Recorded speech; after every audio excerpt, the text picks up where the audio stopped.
حضور علیہ السلام گزرے، ایک شخص اپنے بھائی کو حیا کے بارے میں واز کر رہا تھا، تو آقا کریم نے فرمایا داہو فإن الحیاء من الایمان، چھوڑ دے اسے، حیا ویسے ایمان سے ہے، یہ تجھے سکھانا نہیں پڑے گا، خود بخود آئے گا۔ تو حیا ایمان کے ساتھ جڑی ہوئی چیز ہے، ایک چیز آئی تو دوسری چیز بھی ساتھ ہی مل گئی۔ تو اگر حیا رخصت ہو گیا تو ایمان کا بھی کباڑہ ہو گیا۔ اور حیا کے جوہر کو چھیننے کے لیے نادیدہ ہاتھ کام کرتے ہیں، وہ اس لیے کرتے ہیں کہ حیا کے ساتھ ایمان جڑا ہوا ہے۔ جب حیا باختہ ہو جائیں گے تو ایمان سے بھی ان کو خالی کر دیں گے۔ ان کو یوں کہنا کہ تم کافر ہو جاؤ، اسلام چھوڑ دو، کوئی بھی نہیں کرے گا۔ تو بہتر نہیں ہے کہ ان کو حیا سے خالی کر دیں، تو وہ ساتھ پیچھے ساتھ ہی چلی آئے گی چیز۔ تو اب دشمن کی یہ چال یہ ہے کہ یہ مسلم کافر تو نہیں ہوں گے، لیکن اس طرح کیا جائے کہ ان کو مسلمان بھی نہ رہنے دیا جائے۔ اب یہ جو کچھ ہوا ہے، ایک قانون پاس کر لیا گیا اور مردوں اور عورتوں نے اپنی جنس تبدیل کرنا شروع کر دی، اور لوگوں کو پتہ اس وقت چلا جب 29,000 لوگ جو ہے وہ اپنی جنس تبدیل کر چکے تھے، مردوں سے عورت اور عورتوں سے مرد۔ اور اس کے جو دوررس نتائج ہیں اور اس کے منفی اثرات ہیں، ایک عورت اگر اپنی جنس تبدیل کر لیتی ہے تو کل وراثت کے اندر وہ پورا حق لے گی، اس لیے کہ اس کے شناختی کارڈ کے اوپر جو ہے وہ مرد لکھا ہوا ہے۔ ایک مرد جو ہے وہ خاتون بن جاتا ہے تو وہ عورتوں کے واش روم میں گھس جائے اور پھر کوئی خرابی پیدا ہوتی ہے، اس کے بعد اس کو گرفتار ہی نہیں کیا جا سکتا، وہ کہ میں تو عورت ہوں، یہ تو ممکن ہی نہیں ہے۔ تو بتاؤ کیا ہوگا؟ معاشرہ کس سمجھ جا رہا ہے، کس رخ پہ جا رہا ہے؟ یہ ہم نے کبھی سوچا تھا؟ جس معاشرت کی اصطلاحات میں حیا آتا ہے، جس معاشرت کی اصطلاحات میں تقوی آتا ہے، جس معاشرت کی اصطلاحات میں عفت، پاک دامنی، اس طرح کی اصطلاحات ہیں جس قوم کی، اس قوم کے ایوان بالا میں اور ایوان زیری میں یہ قرارداد آتی ہے، پھر باقاعدہ یہ قانون کا حصہ بنتا ہے، اور پھر باقاعدہ عملی تنفیذ ہوتی ہے۔ اور جن این جی اوز نے کروڑوں نہیں اربوں روپے اٹھائے ہیں، وہ رپورٹ پیش کرتے ہیں کہ ہم 29,000 کے فگر تک پہنچ کے اور آگے بڑھ رہے ہیں۔ شب خوں مار دیا جاتا ہے، لوگوں کو پتہ ہی نہیں چلتا۔ جو 22 کروڑ عوام نے نمائندے بھیجے تھے، وہ اتنے بے خبر تھے کہ وہ وہاں بیٹھ کے جو ہے وہ چائے کے کپ کی چسکیاں لیتے رہے اور ڈیسک بجاتے رہے، انہیں پتہ ہی نہیں کیا ہو گیا۔ جو بڑے ان امور کے مار تھے، ان کو سال بعد پتہ چلا کہ یہ کیا ہوا۔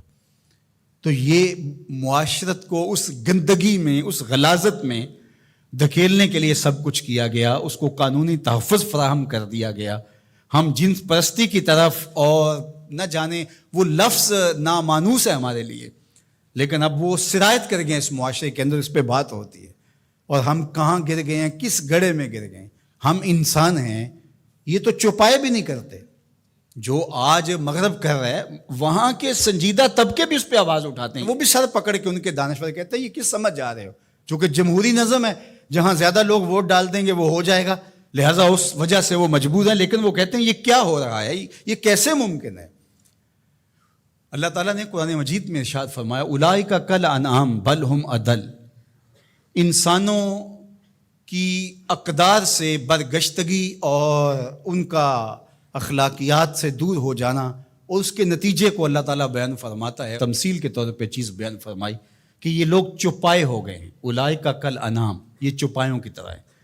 آگے فرمایا بل ہم اضل، بلکہ یہ چوپایوں سے بھی بدتر ہو گئے ہیں۔ آپ نے کبھی نہیں دیکھا ہوگا کہ کسی نر چوپائے نے نر چوپائے کے ساتھ جفتی کی ہو۔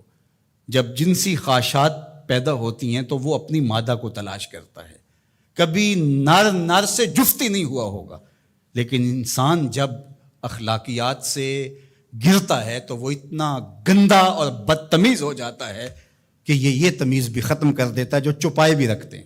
تو یہ ہے چوپایوں سے بھی بدتر ہو جانا، غلیظ گندا عمل قوم لوط اس کی زندگی کا حصہ بن جاتا ہے۔ اور بندے کے پلے بچتا کیا ہے، اس کے پاس رہتا کیا ہے جب وہ اتنا غلیظ ہو جائے؟ اس کی روح بھی زخمی ہو جاتی ہے، اس کا باطن اور ضمیر بھی داغ ہو جاتا ہے جب اس کی نظر میں غلاظت آتی ہے، اچھی جائے کہ وہ عملی طور پہ غلاظت کے اس درجے پہ پہنچ جائے۔ تو یہ چوپایا نہیں قرآن نے کہا، بلکہ چوپایوں کے ہاں بھی ایک تہذیب کا درجہ ہے، اس کو کراس وہ بھی نہیں کرتے، لیکن یہ چوپایوں سے بھی بدتر ہو گئے۔ تو کیا جو چوپایوں سے بھی بدتر ہوں گے اس کا تتبع کریں گے؟ جو چوپایوں سے بھی گندے ہو جائیں گے، کیا وہ ایک انسانی معاشرے کا شعار ہو سکتا ہے؟ اور کتنی بدبختی یہ ہے کہ اس طرح کے قانون دنیا کی پارلیمنٹس کے اندر جو ہے وہ پاس کیے جائیں گے، باقاعدہ حکومتیں اس کو سرپرستی فراہم کر رہی ہوں گی۔ بد تہذیبی کو تہذیب قرار دے دیا جائے تو اس سے بڑی بد تہذیبی کیا ہے؟ گندگی کو، غلاظت کو اگر گلاب کہہ دیا جائے تو اس سے بڑی بد تہذیبی کیا ہوگی؟